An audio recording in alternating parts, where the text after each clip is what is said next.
हम 24 जून को इस्लामाबाद में एक नया सेशन कर रहे हैं और इस सेशन का टॉपिक है रियल एस्टेट में सेल्स बढ़ाने के जदीद तरीके। हम स्टूडेंट्स, घरेलू खवातीन और ऐसे लोग जो ज्यादा अफोर्ड नहीं कर सकते, इन सब के लिए 2 जुलाई को लाहौर में एक सेशन कर रहे हैं, डिस्कवर योर टैलेंट।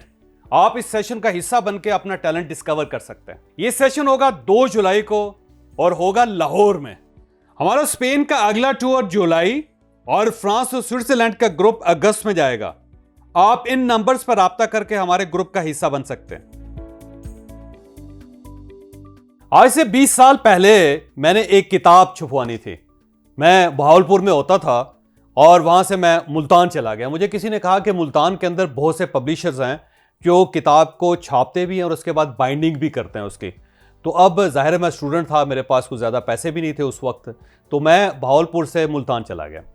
अब जो मुल्तान गया तो वहाँ पे जो साहब जिन्होंने किताब छापनी थी उनका एक छापाखाना था और वो बड़े बारिश और ज़बरदस्त किस्म के इंसान थे।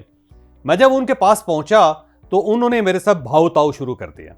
अब ये जो भाव ताव था ये बड़ा दिलचस्प था, यानी कि वो पहले 100 रुपये से 10 रुपये पे आए और 10 रुपये के बाद उन्होंने हिसाब जो है वो पैसों में कन्वर्ट कर दिया। अब वो 90 पैसे का हिसाब हुआ, फिर 90 पैसे का हिसाब जो है वो 85 पैसे का हुआ, 85 पैसे से कम होता हुआ 80 पैसे का हुआ। वहाँ से कम करते करते करते करते करते करते हमारा को हिसाब जो था वो 34 पैसे तक पहुँच गया। यानी आप 100 की फिगर छोड़ दीजिए, आप उसके बाद जो रुपयों की फिगर है वो उसको छोड़ दीजिए और उसके बाद जो तीसरी फिगर है वो पैसों की फिगर है। और ज़ाहिर है आज से कुछ 20-25 साल पहले उस वक्त पैसों का भी रुझान होता था, पैसे भी होते थे, रुपए भी होते थे, फिर 100 रुपये भी होते थे। अब तो क्योंकि करेंसी डिवैल्यू होने की वजह से 500 रुपये का भी नोट को बहुत बड़ा नोट नहीं लगता, या 1000 रुपये का या 5000 रुपये का नोट भी बड़ा नहीं लगता। अब तो बल्कि मेरा ख्याल है शायद 10-20 रुपये के नोट भी ख़त्म हो जाएं पाकिस्तान के अंदर, या हो गए होंगे या होने वाले होंगे। बहरहाल उस ज़माने में थोड़ा सा पैसों का मार्जिन भी होता था, लोग पैसों के अंदर भी भाव ताव करते थे। तो वो बड़ी दिलचस्प सूरत हाल है कि आप जो 100 रुपये की फिगर है उससे आप निकल गए, आपने रुपयों की फिगर है आप उससे निकल गए और उसके बाद अब आप पैसों में मार्जिन है और उस पर आप लगे हुए हैं। तो इसमें हमारे घंटों लग गए। यानी वो पहले 90 पैसे पे आए, फिर होते होते होते होते 34 पैसे पे आकर रुक गए और उन्होंने कहा कि इससे आगे मुझे वारा नहीं खाता। तो कई घंटों की सौदेबाजी के बाद मैं मान गया। अब जब मान गया तो उन्होंने कहा कि मुझे एडवांस दे दो। तो मेरे पास जितने पैसे थे एडवांस, मैंने उनको एडवांस दे दिया। उसके बाद उसी साहब ने एक बहुत अच्छा खाना ऑर्डर किया और जितने पैसे उन्होंने मुझसे लिए थे उससे कुछ ज़्यादा पैसों को उन्होंने खाना मंगवा लिया। जब खाना आया तो उन्होंने मेरे सामने भी रखा और कहा कि चलें जी बिस्मिल्लाह करें, सुबह से आप बैठे हुए हैं, भूखे हैं, मैं भी भूखा हूं, तो आए दोनों मिलकर खाना खाते हैं। तो मैंने और उन्होंने दोनों ने डट कर खाना खाया, बड़ा इंजॉय किया उस खाने का। तो खाना खाने के बाद जब हाथ धो लिए, जब कहवा पी लिया और मैं उठने लगा तो मैंने उनसे कहा कि वैसे शेख साहब मुझे इस चीज़ की समझ नहीं आई कि आपने आधा दिन भाव-ताव में लगा दिया और आप 100 की फिगर से रुपयों की फिगर में आए और वहाँ से आप पैसों की फिगर में आ गए और उसमें भी आपने आधा दिन ज़ाया कर दिया। और आधा दिन ज़ाया करने के बाद जो आपने पैसे कमाए उससे ज़्यादा पैसों का आपने मुझे खाना खिला दिया। तो इस हिसाब किताब का आपको क्या फ़ायदा हुआ? इससे अच्छा था कि आप मुझे ये पैसे छोड़ ही देते, क्योंकि इससे तो आपको कोई खास फायदा नहीं हुआ। तो उन्होंने मुझे बड़ी ही काम की बात बताई। ये वो काम की बात है जो मैं हमेशा बिजनेस सीखने वाले लोग जो मेरे पास आते हैं मैं उनको बताता हूँ।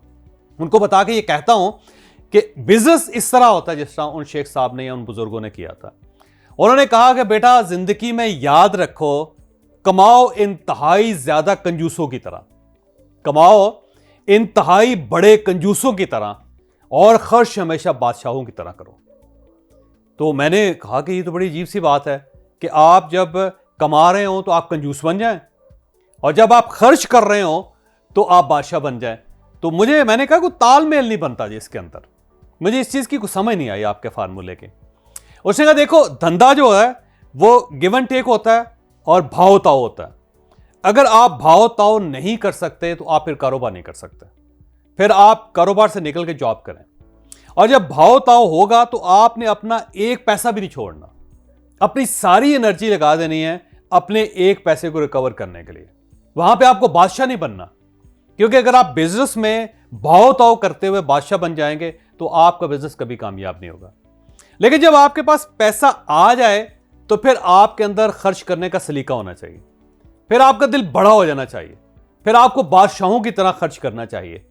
उनका यह कहना था कि मैंने लोगों को देखा है कि वो भाव ताव में बड़े जबरदस्त होते हैं, कंजूस होते हैं, लेकिन उसके बाद भी वो कंजूसी का कंबल नहीं छोड़ते, वो वहां पे भी कंजूस हो जाते हैं और फिर उनकी जिंदगी खराब हो जाती है। फिर उनके बच्चे अपने वालिद साहब के मरने का इंतजार करते हैं कि अब्बा जी मरेंगे तो अच्छी गाड़ी लेंगे, अब्बा जी मरेंगे तो अच्छा खाना खाएंगे, अब्बा जी मरेंगे तो अच्छे कपड़े पहनेंगे, अब्बा जी दुनिया से रुखसत होंगे तो अच्छे घरों में रहेंगे, अब्बा जी दुनिया से चले जाएंगे तो तभी हम अच्छी खुशहाल जिंदगी गुजार सकेंगे। फिर आपके बच्चे आपके मरने का इंतजार करते रहते हैं। और इसके बाद उन्होंने कहा कि कुछ लोग ऐसे होते हैं कि जो बिजनेस के दरमियान बादशाह हो जाते हैं, कि आपने कहा कि जी मुझे 100 रुपये छोड़ दो, उसने कहा छोड़ दिया। आपने कहा मैं 2 लाख रुपए नहीं दूंगा, आपने कहा 2 लाख रुपए ना दो। तो ये जो एटीट्यूड बादशाहों वाला है भावताओं के दरमियान, इससे भी बिजनेस ही चलता।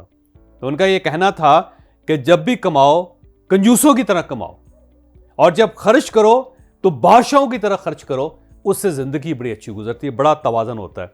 तो मेरा भी आपको मशवरा है कि आप अगर कारोबार कर रहे हैं या आप कोई जॉब भी कर रहे हैं, तो आप जब कमा रहे हैं तो इंतहा दर्जे के कंजूस नजर आना चाहिए आपको, फिर कंजूस बन जाएं आप।